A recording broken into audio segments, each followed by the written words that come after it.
सरकारने शिक्षकांसाठी टीईटी उत्तीर्ण अनिवार्य केले आहे। यामुळे शिक्षकांमध्ये रोष पसरला आहे। या पार्श्वभूमीवर शुक्रवारी शिक्षकांनी एकत्र येत मोर्चा काढला। शहरातील कल्याण भवनापासून सुरू झालेला मोर्चाचा समारोप जेल रोडवर झाला। या ठिकाणी मोर्चाचे रूपांतर ठिय्या आंदोलनात झाले। या आंदोलनात राज्य प्राथमिक शिक्षक आणि माध्यमिक शिक्षक आणि शिक्षकेतर समन्वय समितीचे सदस्य उपस्थित होते। शिक्षकांनी पुकारलेल्या सामूहिक आंदोलनामुळे अनेक शाळांचे कामकाज बंद होते। यावेळी शिक्षक समन्वय समितीचे बापू पारधी म्हणाले, टीईटीची सक्ती तात्काळ मागे घेण्यात यावी। टीईटीच्या नावे थांबवलेली पदोन्नती प्रक्रिया सुरू करावी। जुनी पेन्शन योजना पूर्ववत करावी। कमी पट संख्येच्या नावाखाली शाळा समायोजित करण्याचे धोरण रद्द करावे। सर्व विषय शिक्षकांना भेदभाव न करता समान पदवीधर वेतन श्रेणी लागू करावी।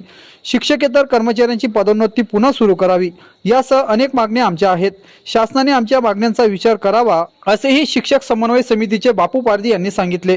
मागण्या मान्य न झाल्यास तीव्र स्वरूपाचे आंदोलन करू असा इशाराही शासनाला देण्यात आला।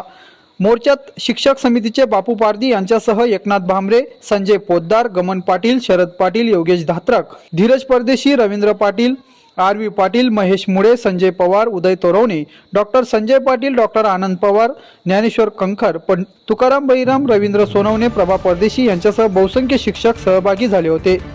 आज संपूर्ण महाराष्ट्रामध्ये 5 डिसेंबर 2025 ला शाळा बंद आंदोलन व मोर्चामध्ये महाराष्ट्र राज्य प्राथमिक शिक्षक, माध्यमिक शिक्षक, उर्दू शिक्षक व शिक्षकेतर कर्मचारी समन्वय समितीच्या वतीने आज जो आंदोलन व मोर्चा या ठिकाणी आयोजित केलेला आहे।